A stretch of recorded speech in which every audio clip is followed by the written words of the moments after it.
오늘은 부활절 셋째 주일이자 4.19 혁명 기념주일입니다. 우리 교단은 해마다 4.19 혁명 기념일인 4월 19일과 장애인의 날인 4월 21일 기념해서 4월 셋째 주일을 4.19 혁명 기념주일이자 장애인 주일로 지키도록 권고하고 있습니다. 그런데 성격이 다른 두 개의 기념주일을 한 주일에 동시에 지키려다 보니 우리 교회는 그동안 장애인 주일을 중심으로 기념하여 지키고 4.19와 4.16 세월호의 사건을 기념하는 것은 부활의 의미와 덧붙여서 새기는 것으로 대신해 왔을 때가 많았습니다. 그러나 올해는 4.19가 정확하게 주일인 관계로 4.19 혁명을 집중해서 기억하고 이와 관련해서 증언을 나누고자 합니다. 일제에서 해방된 지 15년이 되었을 때 아직 민족의 상흔이 다 가시지 않았던 1960년 3월 15일 당시 대통령이던 이승만은 자신의 정권 연장 및 장기 집권을 위해서 부정선거를 자행했습니다. 5월이던 선거를 앞당겨 조기 대선을 치르는 것도 모자라 경찰과 정부 당국을 동원하여 투표함에 이승만과 이기붕으로 기표된 투표용지를 무더기로 넣는 등 아주 노골적인 방식으로 부정선거를 자행하며 장기 집권의 야욕을 드러냈던 것입니다. 대리투표는 기본이었고 3인이나 5인씩 묶어서 조장에게 확인받는 투표를 강행하는 등 또 정치 깡패를 동원해 위협과 폭행 등으로 조작 투표도 서슴지 않고 감행하는 방식으로 진행했습니다. 그러나 이런 말도 안 되는 부정선거에 국민들은 가만히 있지 않았습니다.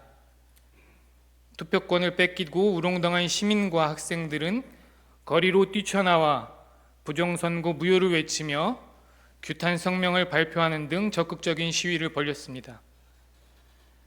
당황한 경찰과 당국은 시위대를 향해 총격을 가하면서 막았지만 마산과 광주 등의 여러 곳에서 시민들의 저항은 오히려 들불처럼 더욱 거세게 일어났습니다. 4월 11일 마산상고에 갓 입학한 김주열이 실종되었다가 체류탄이 눈에 박힌 채 마산 앞바다의 시신으로 떠올랐을 때 전 국민들은 분노에 들끓기 시작했습니다. 누구보다 같은 나이 또래인 중고등학교 학생들은 김주열 열사의 죽음에 큰 충격을 받고 유서까지 써가며 적극적으로 시위에 가담했습니다. 결국 피해 화요일이라 부리는 4월 19일 전국 각 도시에서 약 20만 명의 시위대가 일어서자 시위대를 감당할 수 없었던 경찰은 무차별적 발포를 시작했고 200여 명의 꽃다운 학생과 무고한 시민들이 아까운 목숨을 잃고 말았습니다. 이승만 정권은 끝내 계엄 선포까지 감행했지만 불의에 항거하는 시민들의 분노를 억누르지 못했습니다. 결국 4월 26일 이승만은 하야를 선언했고 시민들은 민주주의를 쟁취해야 하였습니다. 이것이 4.19 혁명의 전말입니다. 우리는 이 사건을 단순한 시위가 아니라 혁명이라고 부릅니다. 그리고 우리는 그들의 죽음을 숭고한 희생이라고 말합니다. 4.19 혁명은 한국 민주주의의 첫 번째 승리였고 근현대사에서 처음으로 직접 정권을 끌어내린 사건이었습니다. 또 하나 우리에게 큰 울림을 주는 사실은 4.19 혁명을 주도한 것이 바로 젊은 학생들이었다는 사실입니다. 국민학교 6학년 어린이에서부터 중학교, 고등학교, 대학교 학생들이 자신의 목숨을 내걸고 총뿌리 앞에서도 두려움 없이 뜨겁게 저항했다는 사실이 중요합니다. 1960년 4월 19일 당시 한성여중 2학년생이던 진영숙 학생은 시위에 참가하러 나가기 직전에 어머니 앞으로 다음과 같은 편지를 남겼습니다. 어머님께 시간이 없는 관계로 어머님 뵙지 못하고 떠납니다. 끝까지 부정선거 데모로 싸우겠습니다. 지금 저와 저의 모든 친구들 그리고 대한민국 모든 학생들은 우리나라 민주주의를 위하여 피를 흘립니다. 어머니, 데모에 나간 저를 책하지 마시옵소서. 우리들이 아니면 누가 데모를 하겠습니까? 저는 아직 철이 없는 줄 잘 압니다.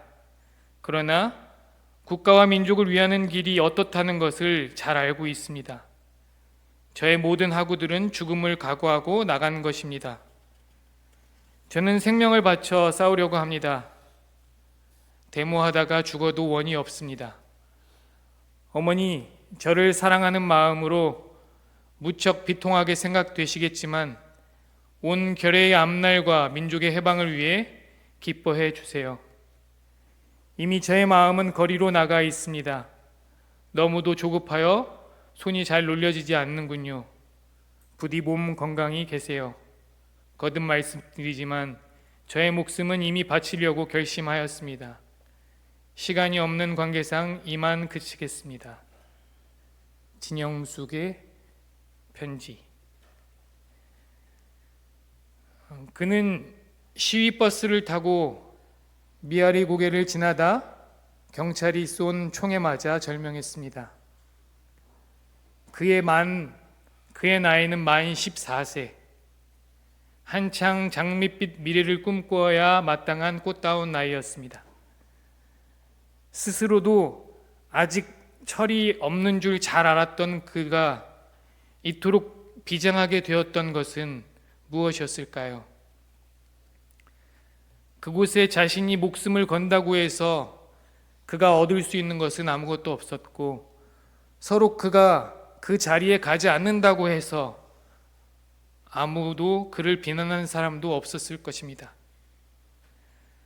그런데 그는 자신의 생명을 바쳐 싸우겠다고 다짐하고 그 자리로 나아갔습니다.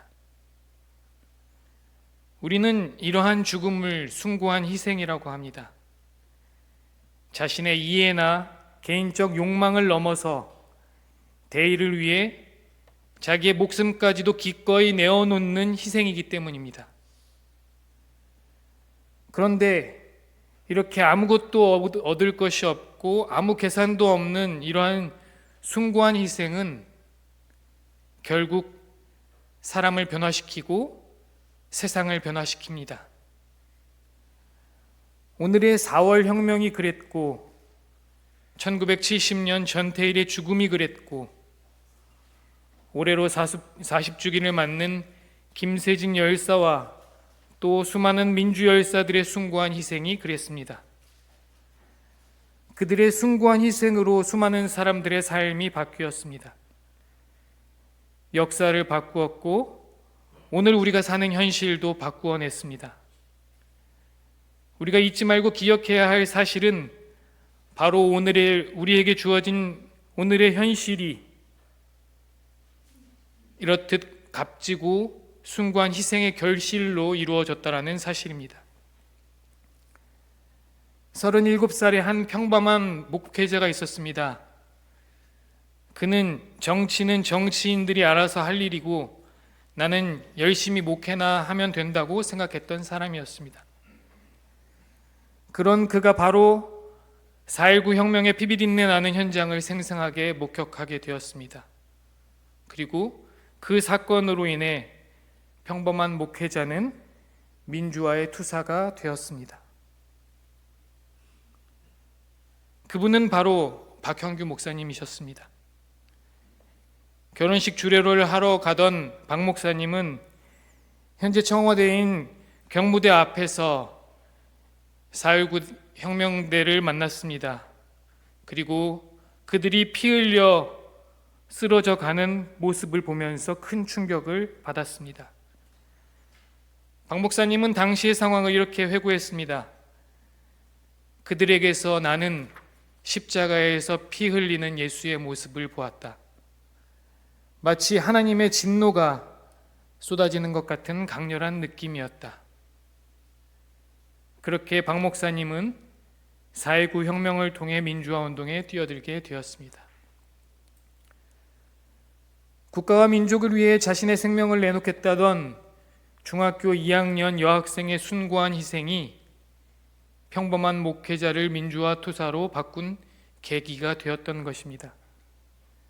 그리고 이후 민주화 투사로 헌신한 박 목사님의 삶은 또 수많은 사람들의 삶을 바꾸었습니다.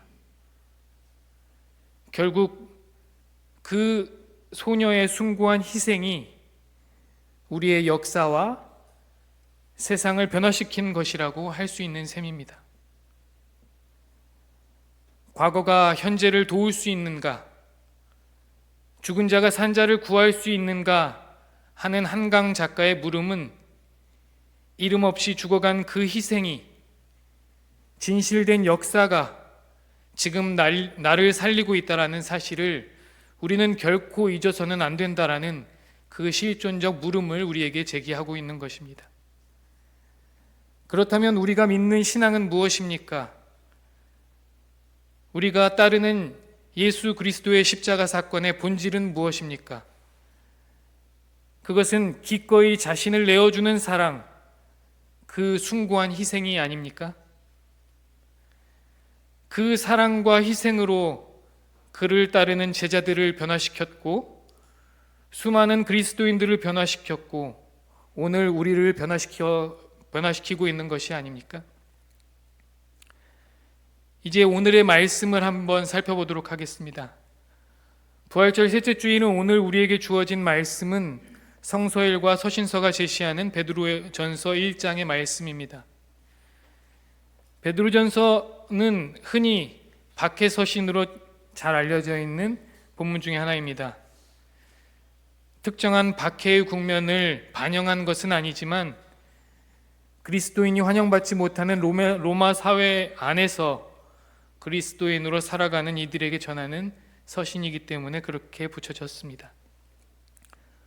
완전히 사회에 통합된 사람들도 아니고 또 전적으로 배제된 것도 아닌 일종의 경계인의 삶의 모습을 말하는 것입니다.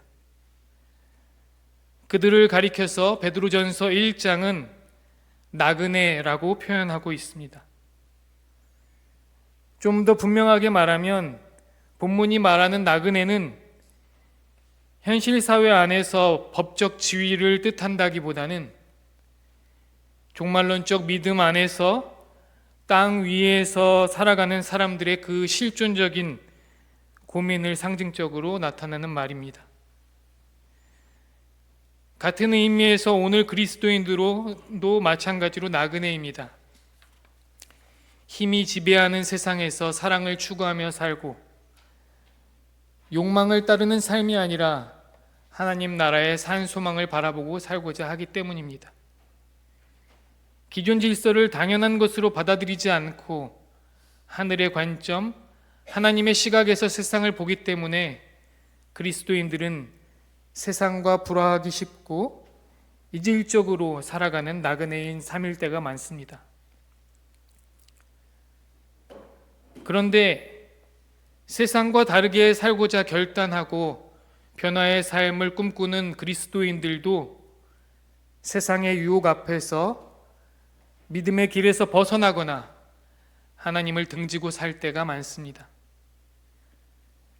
때로는 세상을 변화시킬 것 같은 확신에 차서 소리칠 때도 있지만 때로는 실망과 자책, 두려움과 허무 속에 무너져 내려 주저앉는 순간도 있습니다. 부끄럽게도 설교를 준비하는 내내 제 스스로를 돌아보니 부활절 셋째 주일을 맞는 제 마음이 그러했습니다. 죽음의 권세를 이기고 새 생명으로 예수 그리스도가 부활했다고 부활 축하 인사를 나누었지만 제 마음 한켠에는 불쑥불쑥 솟아오르는 무기력과 허무, 낙담과 회피에 마음이 자주 흔들렸습니다. 변화해가는 현실 앞에서 나 자신이 참으로 무력하게 느껴질 때가 많았고, 나를 내던져 살기에는 막막하고 두려울 때가 많았습니다. 입으로는 예수 부활을 말하지만 속으로는 냉담한 마음으로 그게 뭐 하고 말했던 때가 많았던 것 같습니다. 빈 무덤에서 예수의 부활을 목격하고도 다시 이전의 삶으로 돌아가 버린 베드로처럼 어쩌면 저는 그저 그렇게 다시 고기잡이에 만족하며 살고 싶어 했는지도 모르겠습니다. 베드로가 나는 주님을 위해 내 목숨까지도 바치겠노라고 호기롭게 외쳤지만 숭고한 희생을 하겠다고 장담했지만 예수님을 모른다고 3번이나 부인했던 것처럼 저 역시 냉혹한 현실 앞에서 무기력하게 주저앉을 때가 많았던 것입니다. 그러다 십자가 사건 이후에 베드로의 이야기를 떠올리게 되었습니다. 요한복음 21장에 등장하는 베드로는 헛헛한 가슴으로 다시금 갈릴리 호숫가에 서 있었습니다. 마치 무기력과 허무에 사로잡혀 있는 제 모습을 보는 것 같았습니다. 낙향한 베드로는 갈릴리 호숫가에서 물고기를 낚지 못하고 있었습니다. 그때 거기로 부활하신 예수님께서 먼저 찾아오셨습니다. 그리고 예수님은 베드로에게 질문하십니다. 요한의 아들 시몬아, 내가 이 사람들보다 나를 더 사랑하느냐? 베드로가 대답했습니다. 주님, 그렇습니다. 내가 주님을 사랑하는 줄을 주님께서 아십니다. 예수님께서 그에게 다시 말씀하십니다. 내 양떼를 먹여라. 그리고 나서 예수님께서는 다시 거듭해서 베드로에게 물어봅니다. 요한의 아들 시몬아, 내가 나를 사랑하느냐? 베드로가 대답합니다. 주님, 그렇습니다. 내가 주님을 사랑하는 줄 주님께서 아십니다. 반복되는 질문에 베드로는 예수님께서 보여주신 사랑을 상기하게 되었습니다. 그리고 예수님을 향한 자신의 사랑도 다시금 확인하게 되었습니다. 그렇게 예수님은 베드로에게 3번 사랑하냐고 물어보셨고, 베드로는 반복해서 사랑한다고 3번 고백하면서 용서와 회복을 체험하게 되었습니다. 베드로의 이야기를 깊이 묵상하다가 다시 오늘 본문을 천천히 읽어보았습니다. 그러자 본문 21절과 22절의 말씀이 눈에 들어오기 시작했습니다. 여러분은 그리스도로 말미암아 하나님을 믿고 있습니다. 하나님은 그리스도를 죽은 사람들 가운데서 살리시고 그에게 영광을 주셨습니다. 그래서 여러분의 믿음과 소망은 하나님을 향해 있습니다. 여러분은 진리에 순종함으로 영혼을 정결하게 하여서 꾸밈없이 서로 사랑하기에 이르렀으니 순결한 마음으로 서로 뜨겁게 사랑하십시오. 오늘 본문이 증언하는 진리에 순종하였다는 것은 무엇일까요? 그것은 꾸밈 없이 계산 없이 있는 그대로 자신을 개방하여 사랑하는 것입니다. 예수 그리스도의 십자가 사건은 주님께서 자신의 사랑을 꾸밈 없이 값없이 드러낸 사건이었습니다. 우리는 이 사건을 통해서 하나님을 믿게 되었고, 그래서 우리의 믿음과 소망도 하나님께 있다고 고백하는 것입니다. 베드로에게 부활 생명력은 사랑 경험이었습니다. 자신의 무력함과 허무, 낙담과 회피에서 다시금 회복하게 되는 것은 나를 사랑하신 예수님을 나도 사랑하고 있노라고 깨닫게 된 그 깨달음 때문이었습니다. 호언장담했던 나의 믿음이 아니고 큰 소리쳤던 나의 확신이 아니고 여전히 주님을 사랑하고 있다는 그 뜨거운 마음이 이후에 제자로서 베드로의 삶을 굳건하게 만들 수 있었던 힘이었던 것입니다. 베드로는 그 사랑으로 성전 미문에 앉아있던 지체 장애인을 고칠 수 있었고, 그 사랑으로 로마 군대 백부장인 고넬료를 편견 없이 꾸밈 없이 사랑으로 받아들일 수 있었던 것입니다. 정의와 사랑은 동전의 양면처럼 함께 간다라는 말이 있습니다. 마찬가지로 숭고한 희생은 정의로 드러나지만 사랑의 뿌리를 둡니다. 4.19 혁명에 앞장섰던 수많은 숭고한 희생 역시 사랑에 기반합니다. 불의한 죽음 앞에 놓인 사람들의 곁을 지키며 함께 하겠다고 목숨을 건 그 사랑이 바로 뿌리인 것입니다. 마찬가지로 노동자들의 고통과 어린 여공들의 아픔을 외면하지 못했던 전태일의 사랑도 그러했습니다. 분단된 민족의 아픔을 안고 반미를 외치며 자신을 불살랐던 김세진의 사랑도 오늘의 역사를 만든 숭고한 희생의 뿌리인 것입니다. 오늘 베드로전서 1장 22절은 순결한 마음으로 뜨겁게 서로 사랑하라고 다시금 권고합니다.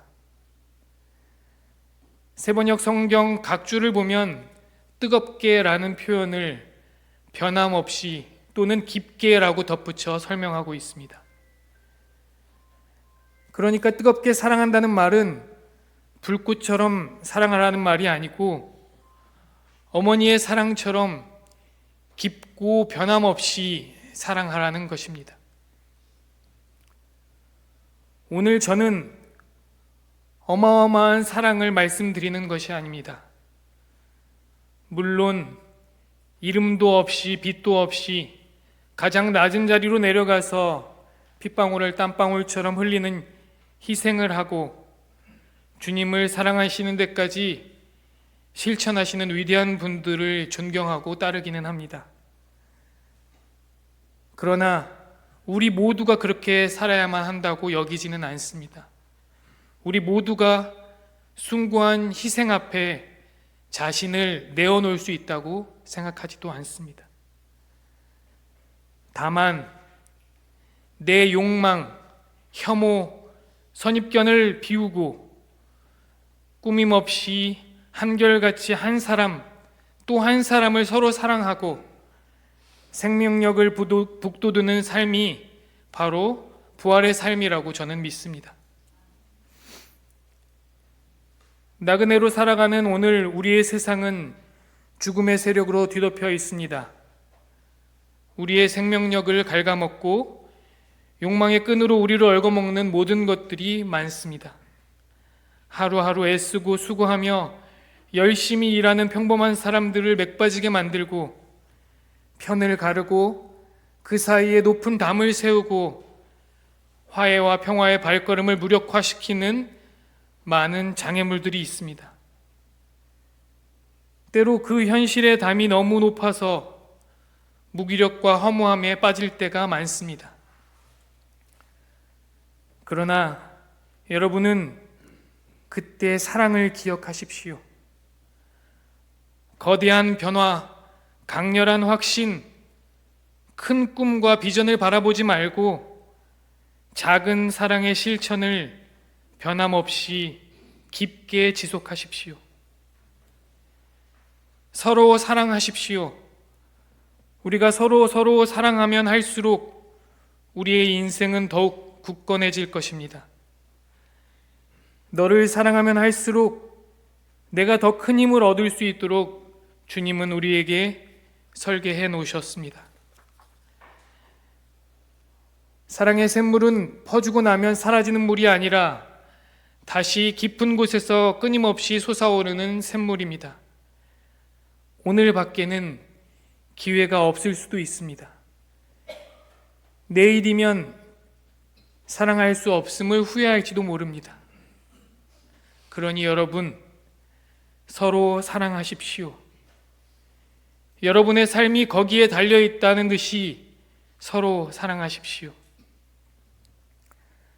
4월 혁명 정신을 기억하고 그와 잇대어 우리가 행할 수 있는 일은 우리가 받은 사랑을 기억하고 사랑을 그대로 나누는 일입니다. 진리에 순종하며 사는 길은 그렇게 사랑을 행하는 것입니다.